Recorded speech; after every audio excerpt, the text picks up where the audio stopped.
Hi! During the last couple of decades, I've done several challenges, both in my creative practice and in my personal life. Today's video is about my newly updated 75 Artist Challenge, but first a little backstory. I've done Mermay, Inktober and my own art challenges. One which I call Project Horse, where I drew 41 horses in 30 days, and one named Bedtime Stories, where I created one drawing in bed every night before I went to sleep. Both projects were made with color pencils on black paper, something I come back to over and over. I like to mix it up and get bored if something new doesn't appear from time to time. I think it is called squirrel syndrome in English. Shiny new objects are always interesting. And that's why I'm a multi-passionate artist that doesn't focus and get extremely good at just one thing. And that is totally fine.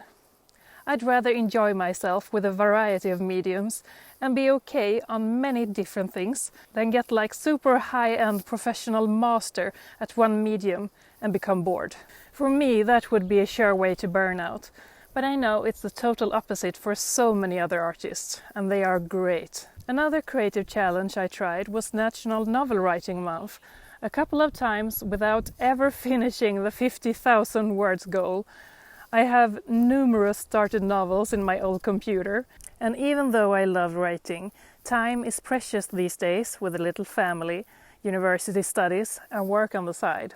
So I paused that side of my creativity, since my main creative focus is art. In a few years, when I'm done with school and my son is older, I will probably make time for novel writing again. I've always been a big reader. I'm heavily into fantasy literature and historic romance, and I rather read than write, to be honest. At the moment, I kind of have to choose between the two to have time for everything else, and I choose to read instead of write. I've also done a bunch of health challenges, and I love to watch videos of the 75 Hard Challenge, even though I'd never be able to do or want to do something that drastic or intense, and I don't think it's for everyone.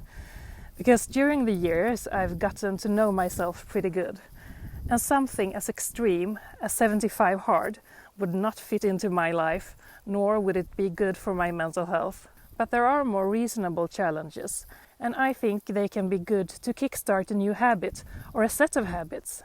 Last year I started my own artist version of 75 Soft, but it was right before summer, and after a few weeks I paused the challenge and never came back to it. I think that it was too much for me at that time and place, since I added the element of creating to all the other stuff I was supposed to do. But now I'm at a point where I'm in a need of a change, a little nudge to a healthier, more creative life. And there's where my new own take on 75 Soft comes in. Presenting the 75 Artist Challenge. This is a challenge both to your creativity, but also something that's supposed to enhance your mental and physical health. In the original 75 Hard Challenge, you had to start all over if you fell off the wagon, but with my version, you get a streak freeze like in Duolingo if you fall short one day. The aspirational goal is to check all of the boxes every day, but if there's a gap here and there, it's not an issue and you don't have to start over. This challenge is meant to be a way to enhance your creativity and healthy habits just a little bit at a time. And it should be fun and rewarding. The first rule is to do some form of exercise for 30 minutes every day. This could be a strength program, a walk, dance, or whatever you want. Just move your body for 30 minutes. This is so important both for your physical and mental health. I like to do different kinds of exercise so I don't get bored. At the moment, my personal preference is to do a high-intensity strength workout every other day, and the other days go on a walk outdoors. The second rule is to have a balanced diet, something that makes you feel good and energized. No extreme diets, please. Eat well, and so much that you feel strong and have enough energy to move your body, be creative, and do whatever you want outside of the challenge as well. Avoid strict food rules and counting calories. Enjoy your meals instead. Food should not be a source of anxiety, but one of well-being. I want you to be careful when you think about this, so that you don't develop some kind of eating disorder. It can just be as simple as adding some more veggies to your meals or add snacks between meals, start eating breakfast if you didn't do that earlier, and so on. Just a little improvement if you feel it's needed. And if you feel triggered by this step, please skip it altogether. The third rule is to drink enough water, something I know at least I was very bad at before. I drank almost no water, mostly coffee, energy drinks and lemonade. How much water you need depends on your activity level and where you are today. If you don't drink water at all, maybe 1 liter a day would be a good goal to start with. At the moment, my goal is 2 liters a day, which reduces my caffeine intake a little bit and is better for my health. The fourth rule is writing at least 1 page of free-form thinking every day.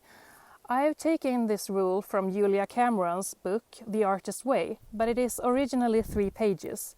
And I don't think it's necessary with 3 whole pages, but write however much you want if you feel you have the time.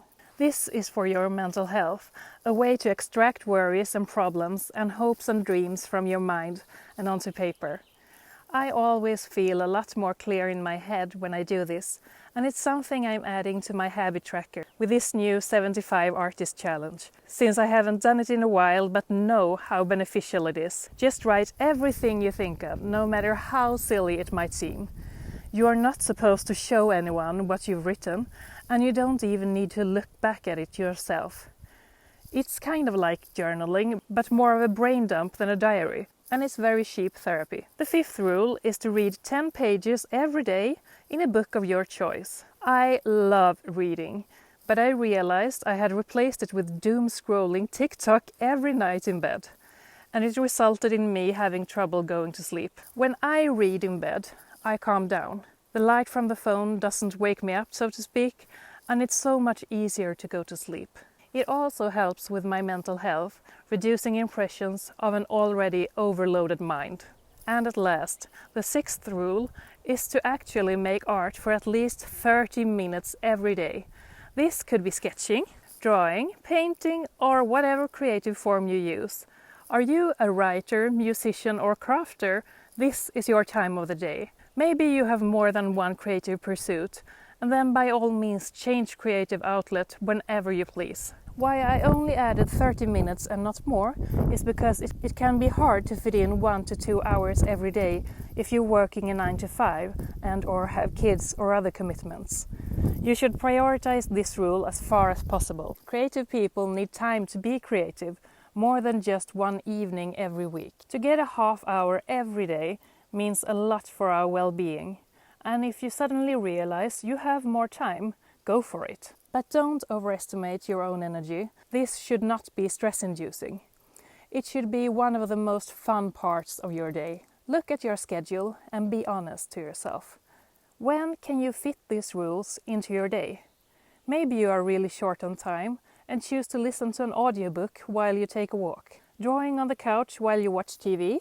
Writing while eating breakfast. Try different approaches and be real with yourself. How can I make this a reality? The goal is just to get better habits and feel good, be more creative and take care of yourself. Download a habit tracker app or draw one on a piece of paper.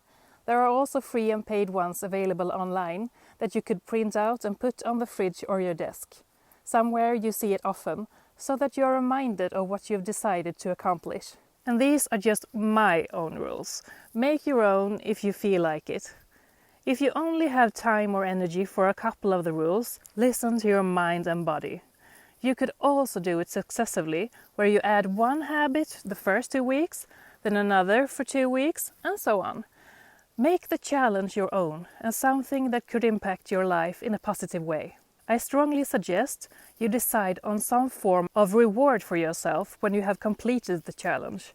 This could keep you focused and motivated throughout the 75 days. I really hope you got something out of this week's video, and I would love to hear your thoughts about this challenge in the comments. Until next time, take care, bye!